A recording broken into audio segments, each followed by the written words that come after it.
YouTube, what the crap's going on? Are we at the Dolmens of Karnak? I don't think I've seen this map in quite some time. And yeah, in any case, here it is. Fighting amongst the stones is going to be a nice blood match for us. This is going to be a Rome versus Carthage. I apologize. I miss some days of videos sometimes. And when I do, I want to make it up to you all. And I figure a great way to make it up is with a classic grudge match of Carthage and Rome. So I figure you all should enjoy this one. Now this is a very odd-looking matchup indeed. I'm taking a look at it. Can we not see all of the Roman army?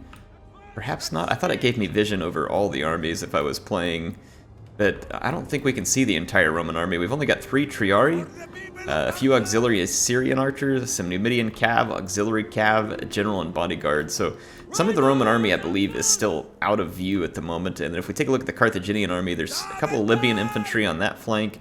There's a main line here of Gallic warriors right behind some mercenary Balearic slingers, so they're going to be glad they have those slingers. Looks like we've got Iberian swords, late Libyan hoplites, some more Libyan infantry, some Carthaginian cavalry. There's a mercenary Campanian cavalry. We'll talk about them in a moment. A Numidian noble. Man, a whole bunch of cool units here, and a general bodyguard. Yeah, I mean, this can't possibly be the entire Roman army unless they spent, like, all their money upgrading the Triarii, and I can't imagine why someone would do such a thing. The Numidian noble cavalry probably actually doesn't want to be skirmishing with these 3 regulars, so the nobles may feel like they're superior to the regulars, and in melee that would be true, but in a 3-on-1 that would be very much false. So yeah, they're definitely going to run away from that fight. Looks like they're getting a few decent javelins in, and since they're going uphill, it's saving them a little bit of the return fire. Let's see what Carthage is going to do. If they move up, the Syrian archers are going to be tough customers. They've got pretty solid armor for an archer. However, Balearic slingers are going to do pretty good anti-armor damage.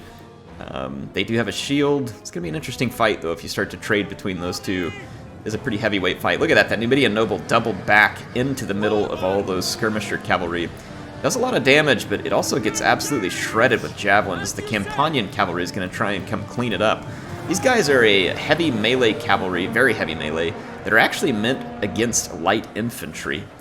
They don't have near as much charge, but they have massive attack and pretty solid weapon damage, and they're very heavily armored. So it's a very cool cavalry that you don't get to see too much because it's difficult to make them cost-effective at times, especially in a cavalry fight like this.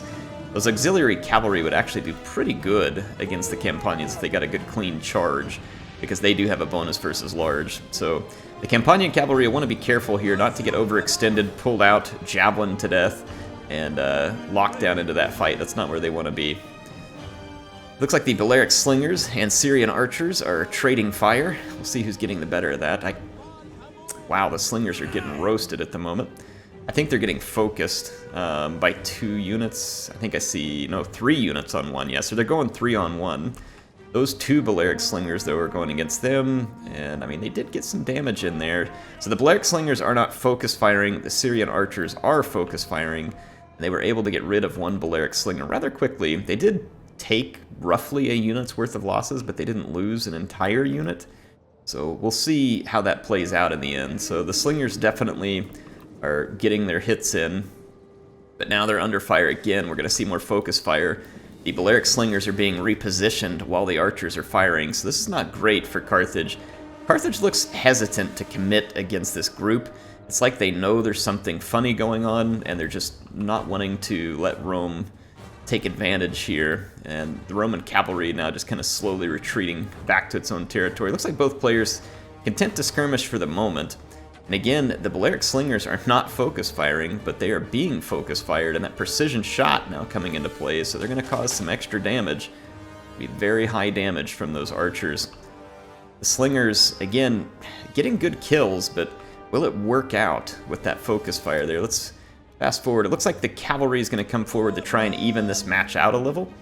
Though this is a bit risky because those archers could focus the general with a volley or 2 and cause some pretty serious damage there. But at the same time, I get why Carthage is wanting to take action, because they were not in the best of positions in that skirmish. They've taken down a significant number of the Syrian archers, but overall they're not really getting the better of this exchange because of the focus fire effort on the part of the Syrians. The focus fire has been quite effective. I'm going to go ahead and fast forward some more.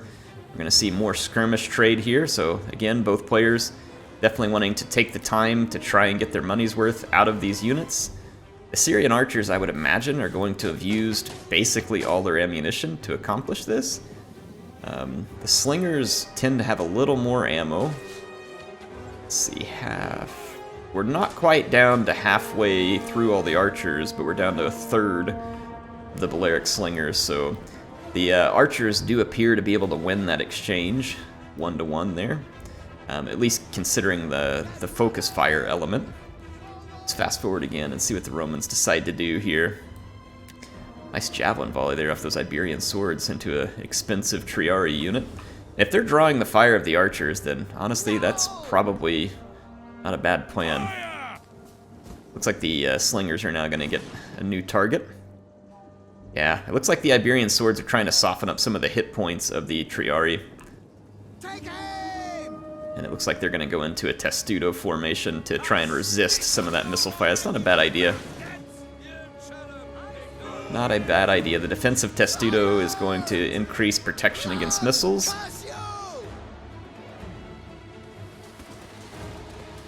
Nice. So a good old Roman testudo use there. But good idea, at least for the Iberian swords to come out and help with this. I'm just really curious to see... I mean, this can't be the entire Roman army. If so, then that's absolutely bananas. And this is going to turn into a slaughter the minute that the melee gets started. But the money just doesn't add up there. There's got to be more Roman units hidden that I'm just not able to see.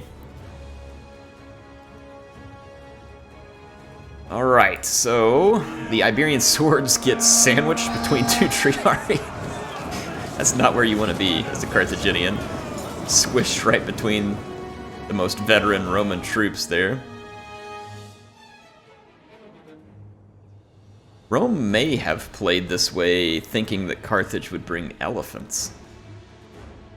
That could possibly be one aspect of this, which was maybe just wear Carthage out, let them get fully committed, try and pick at their elephants. Yeah, here we go. Legionary cohorts now coming out of the woods. But look at this. The Romans trying to be the sneaky ones, I guess taking cues from Hannibal. We're still afraid of him, one of the two. So we're going to see legionary cohorts popping out of the woods here, and I imagine we're going to see quite a few more of those potentially coming out. The Triarii, the Syrian archers, yeah, I still think that there's a number of infantry units we're going to see. Yep, there's another legionary cohort. And at the moment, the Triarii are kind of taking the attention and the charge of these Gallic warriors. And that's not a bad idea, again, because remember the type of fight the Romans want to be. There's a first cohort rolling out there. Interesting, it's only a heavy infantry, not a very heavy. I don't know why that is. But a first cohort carries an eagle, which inspires, I believe, the nearby troops. Let's see, yep, there's another first cohort. So the Romans, remember, they are supremely good at a grind fight. So if you waste your javelins, if you waste your charges, you don't have your damage-dealing units late in the game, then the Romans are going to be extremely effective in a grind. I like that. They're going to pitch their pila and then pull back. Make sure that they get extra volleys in. It's a pretty cool idea. Legionary cohorts here are just going to go toe-to-toe with the Libyans. I don't blame them. It's a fight that they're going to win. Outside of any external circumstances here. So those Libyans won't stand a chance against the legionaries. And then here there's a double team against a late Libyan. That's definitely not going to go well. Looks like the Carthaginians are shifting their forces. Now this mercenary Campanian cav could feasibly help swing the balance of power over here if it gets into the right scenario. With some rear charges, it can do some very critical damage, but it's going to need to get started quickly, because Carthage is not going to be able to outlast the Roman grind here. Ooh, nice outflanking with that first cohort. Very well done. And despite being rear charged by this unit, I would expect that, yeah, Carthage is not loving life over here at the moment. Let's see what these Campanian cavalry get themselves up to. And we got some Carthaginian cav swinging around. Now the problem with Carthaginian cav is they're only medium, and if they will keep these two busy and let the the Campanians do their work, then Carthage has a chance. But those Campanians really needed to already be rear charging. The Romans are already grinding down the Carthaginians at a rapid clip. And right now, the Campanians are out of position, in my opinion. But we'll see. We'll see what happens. Here comes the Carthaginian cavalry, landing some charges here. It's a little bit of work done against that first cohort. Not much. It was pretty minimal.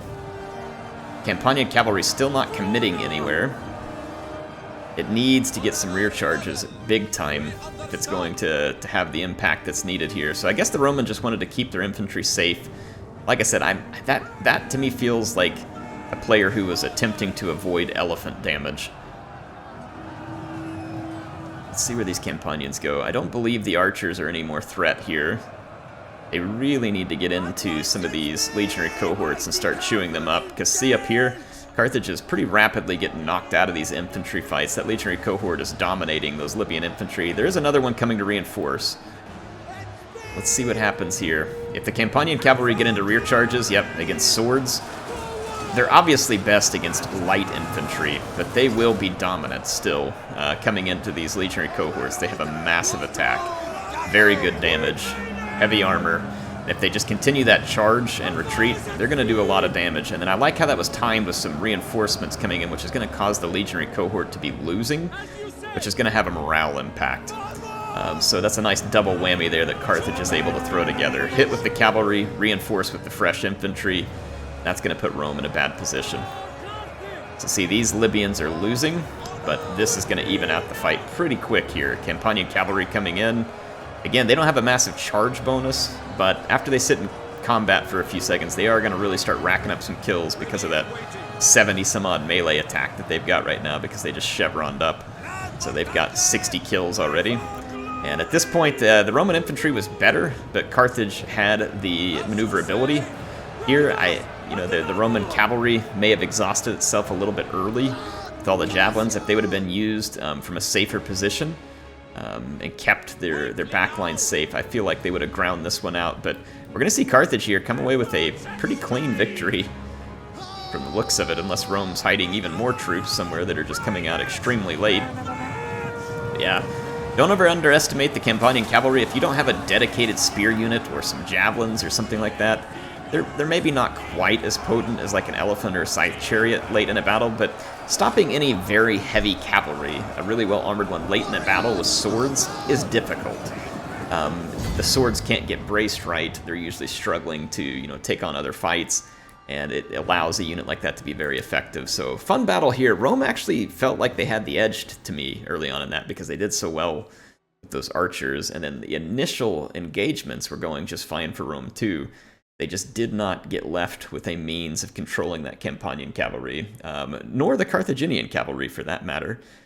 These Triarii would have been excellent defenders against all of that rear charging, so I get what the Romans were going for here, like trying to soak up some of the charges and distract with the Triarii, but they actually should have gone ahead and just pulled the infantry out, engaged, and then let the Triarii guard the rear with those cavalry, and it honestly probably would have been a pretty effective means of keeping the Carthaginians at bay, and all you had to do was keep them at bay for long enough to let your superior infantry get the job done, because they were superior. But anyway, fun game here between Hotel Soap and Kazkrav. Appreciate both of them. I always love a good Carthage versus Rome matchup.